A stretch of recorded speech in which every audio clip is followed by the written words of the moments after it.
Hi guys, पवित्रशास्त्र बायबलमध्ये म्हटलेलं आहे की दुसऱ्यांच्या संपत्तीची, वस्तूंची अपेक्षा करू नको. अशी अपेक्षा करणं म्हणजे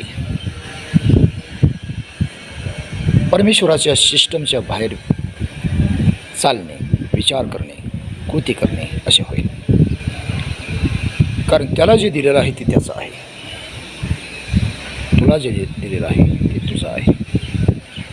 जेव्हा तो असा विचार करतो की त्याचं जे आहे ते सर्व माझं होईल किंवा त्याची एखादी वस्तू जी आहे ती माझी होईल आणि त्याप्रमाणे तो प्रयत्न करतो, तेव्हा तो परमेश्वराच्या सिस्टमच्या बाहेर जातो आणि सैतानाच्या सिस्टममध्ये काम करायला लागतो. आणि जेव्हा तो विचार कृतीमध्ये आणायचा प्रयत्न करतो तेव्हा तो आपली जागा निश्चित करतो.